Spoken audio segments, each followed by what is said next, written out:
So I'm reading here. You will like him. So all right, let's go back now and react to this video. All right, guys, we are reacting to Racism by A-Cal official video. First time. Are you guys ready? Let's get to the heart of the message. Hillbilly, freckle, nigga, white trash, fuck you, nigga. What the fuck you rapping for? Cracker ass cracker, got your rebel flag with your... By the way, this video is unfiltered. So, but what I mean by that, there are some words there that I may not agree with, I may not consent to. I'm here to get to the heart of the message, not to judge the artist. So if you have an issue with that, I will say click off this portion. You don't have to watch the rest of the live stream. Click off, but you have the guts to look past and not make judgment about that and consider the message for what it is. Let's check it out together. But I want to see and understand where A-Cal is coming from, and I want to see the heart of the content.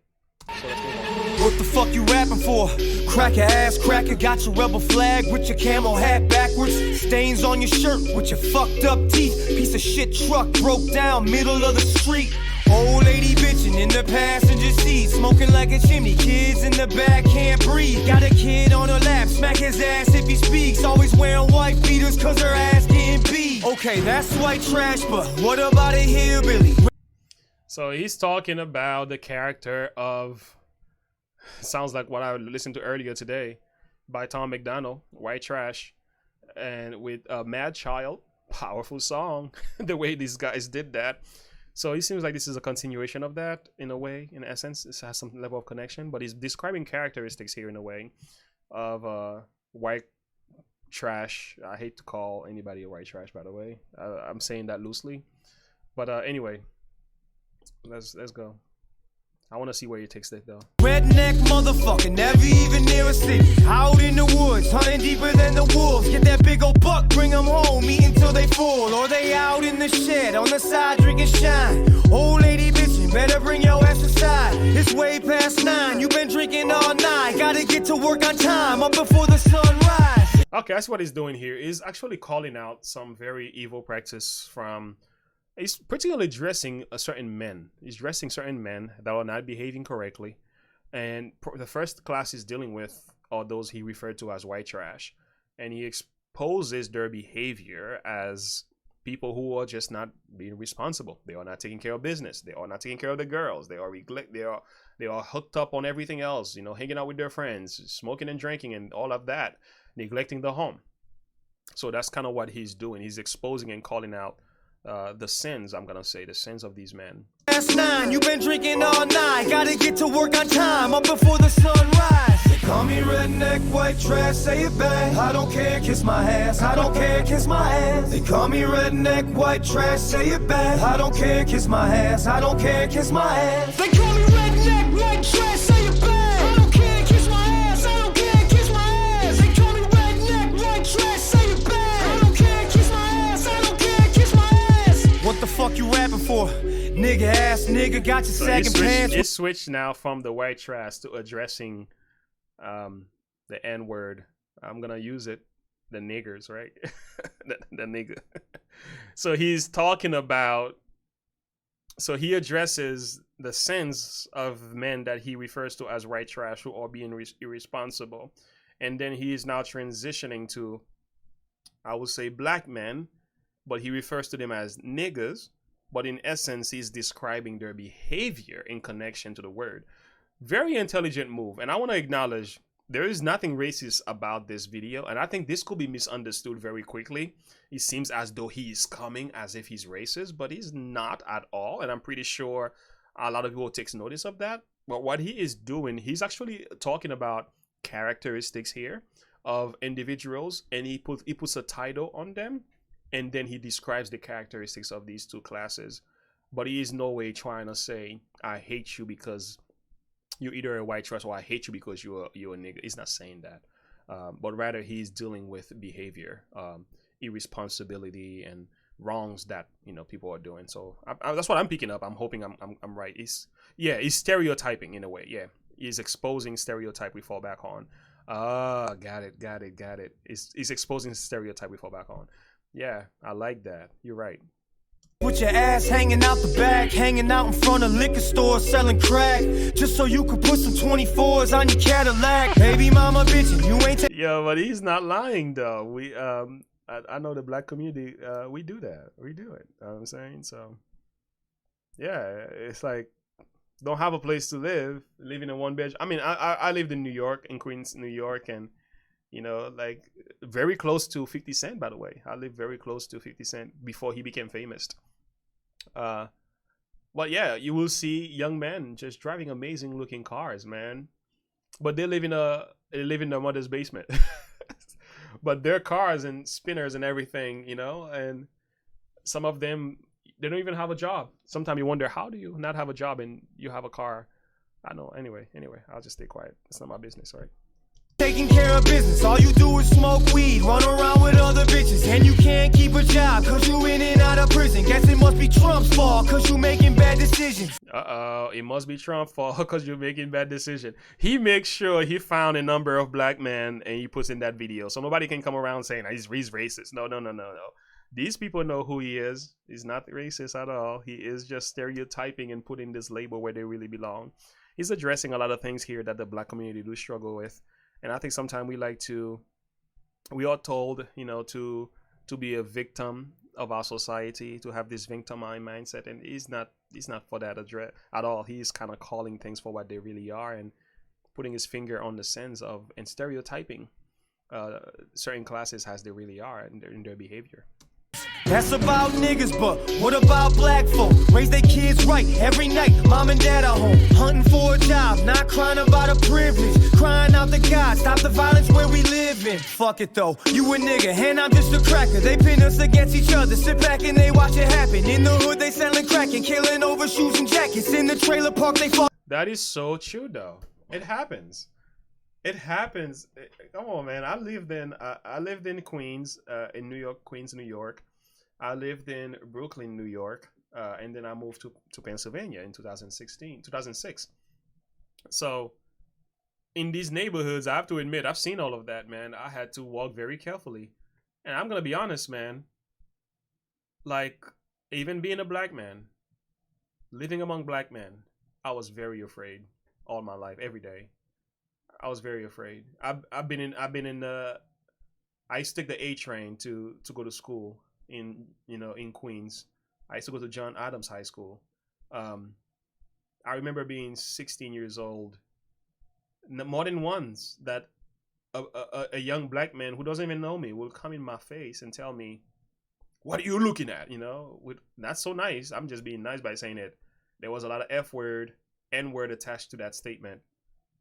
Just because my eye will look at, we will just see, my eye will fall on his, like eye contact. He will rise out of his seat and come in front of my face and ask me what I'm looking at. I'm gonna knock you in your mouth for looking at me. Like things like that, I would hear all the time. You know what I'm saying? So I'll be on my way home from school, and you'll see a bunch of our black men punching each other and kicking each other. That's their way of joining the gang kind of thing. You have to get jumped and beat up by the whole entire gang. You will see that happening on the side of the street, like so normal. You stay out of that. You mind your own business kind of thing. So it's kind of like, I've been in the area where I've seen some of this, so I know exactly what A-Cal is talking about. Going back to your comments, guys, you said A-Cal is from Chicago. All right, he grew up in Chicago. Oh, that's good to know. In a battle rap culture, live where the N-word was used all the time. That's how he grew up. So using the N-word, that's fine. I don't have an issue with any white person using the N-word. I look at it this way: if the black man can use it, he could use it too. And I'm pretty sure with his history, his background, and where he came from, I don't care. And I think that's why me and my wife, we had an issue when they were saying Joe Rogan is racist because he used the N-word. I'm like, oh please, give me a break. Like, we've been using the N-word for years, man. We've been using it against each other. But as soon as the Caucasian man uses it, he's racist. Oh, please, get away from me with that nonsense.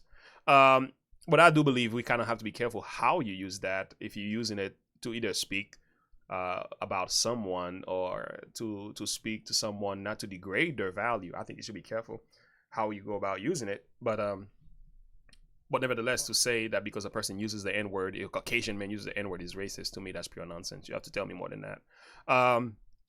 Speaking of stereotyping, scene, I got it. He was in prison for quite a while. Imagine that he heard some of that in them as well. Yeah, I believe it.